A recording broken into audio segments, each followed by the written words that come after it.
Castro, o Fernando que diz aqui, a Rússia não sai perdendo com a exploração do óleo e gás em Gaza, perdendo sua prioridade de fornecimento para a Europa. Qual a chance dela agir indiretamente?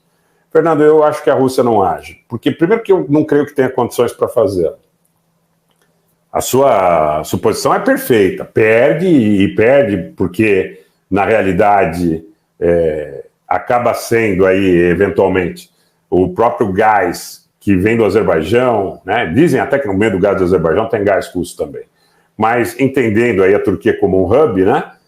E entendendo Israel a partir do seu Mediterrâneo e eventualmente a partir de Gaza como outro hub, em direção ao Chipre, em direção à Itália, né? Porque os mapas são esses, em direção à Turquia, ao Chipre, né? Fazendo uma guinada em direção ao oeste, né? Então perde, mas eu não creio que tenha condição de interferir.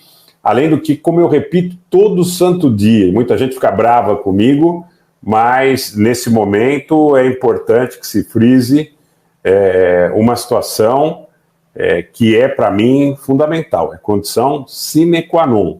Qual é a condição sine qua non? Você tem uma perspectiva, né, que é baseada na capacidade de ação de um Estado nacional que age sob determinados pressupostos. O lobby israelense ou sionista, como queiram chamar, em Moscou é muito alto, é muito grande. E eu não sei porque que as pessoas ficam tão bravas com a constatação de uma realidade, né? Tem muita gente que fica absolutamente transtornada com a realização desse fato, porque tem gente que quer vender o presidente russo Vladimir Putin como uma espécie de Tupirani, né? Tupirani é aquele pastor que foi preso por prática de antissemitismo e tudo mais. Tem gente que quer vender o Putin como um Tupirani, né? Para, no chorume do antissemitismo, né? De alguma forma capturar também almas, mentes e corações. À parte essa questão, tá? Eu não vejo condições materiais dadas, porque, veja, o primeiro-ministro russo é muito próximo do sionismo, né? O Kremlin, de certa forma, é muito, muito, muito influenciado. O grande proprietário dos fertilizantes na Rússia, né? O senhor Kantor com K, tá? O senhor Moshe Kantor, ele em algum momento ocupou.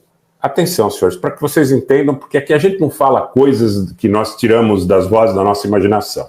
O senhor Moshe Kantor, que é o proprietário da Acron, que é uma gigante na área de fertilizantes e que inclusive fez negócio com o senhor Jair Bolsonaro, em fevereiro de 2022, viria para o Brasil para adquirir a fábrica de fertilizantes da Petrobras em Três Lagoas e depois acabou rescindindo esse contrato em abril, porque creio que acharam que para importar direto era mais barato do que produzir no Brasil. Mas, enfim, o senhor Vyacheslav Moshe Kantor, ele foi presidente do Conselho Judaico Europeu e presidente do Conselho Judaico Russo, de maneira concomitante. Tá? Então, para que os senhores entendam, tá? Uma pessoa muito próxima do presidente Vladimir Putin. Tá? É inimaginável acreditar que numa situação de conflagração como essa que vive a Rússia, com as questões da Ucrânia e tudo mais, com a pressão do lobby israelo-sionista em Moscou, com a proximidade desses grandes proprietários dos negócios, muitas vezes oligopólios que existem lá, que a Rússia vai interferir de alguma forma. Inclusive, além das pessoas ficarem nervosas, por vezes tem gente aí que passa a seguinte... Um abraço para o Marcelo Deodato. Que passa a seguinte informação, que o Hezbollah estaria utilizando mísseis antitanque russos.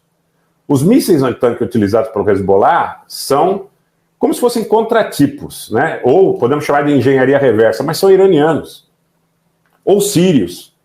Claro que eles podem ter sido baseados no Kornet, no russo Kornet, ok, sem problema nenhum. Mas não é a Rússia que fornece para o Hezbollah. Eventualmente pode ter algum armamento russo que pudesse ter sido destinado à Síria ou ao próprio Irã? Pode. Tá? Mas a coisa é nesse sentido. Então a gente procura ser muito honesto, ser muito franco, ser muito claro, independente de algumas pessoas se manifestarem de maneira completamente desajustada, nos ofendendo pessoalmente. Quer dizer, isso já demonstra que essas pessoas estão defendendo pressupostos que não são reais. Porque se fossem defender pressupostos reais, se contraporiam com fatos. Né? Não xingando, ofendendo, difamando, caluniando, ameaçando, isso não leva ninguém a lugar nenhum.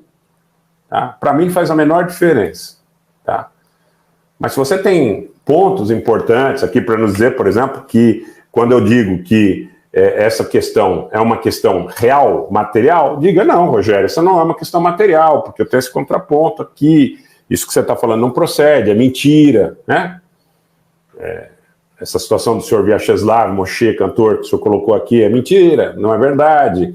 Essa colocação da proximidade do primeiro-ministro russo com Israel é mentira, 30% da população de Israel é de origem russa, é mentira, ok? Então, não é uma questão de ser... Porque aí os detratores dizem assim, porque o Rogério, como é armênio, e ele esperava que a Rússia apoiasse a Armênia contra o Azerbaijão, e a Rússia se aliou ao Azerbaijão, ele ficou chateado com a Rússia. Não é observação de fato. Eu não tenho mais idade para ficar magoadinho.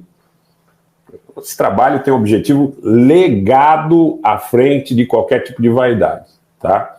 Então, essa é a ideia, e por isso eu estou colocando isso para vocês, com muito respeito da Taverna, e aí aberto ao contraditório. Se alguém quiser vir aqui para debater comigo de maneira decente, as portas estão abertas. Não dá para me xingar, dizer se eu tenho cabelo, se eu não tenho cabelo, se eu sou bonito, se eu sou feio, isso aí é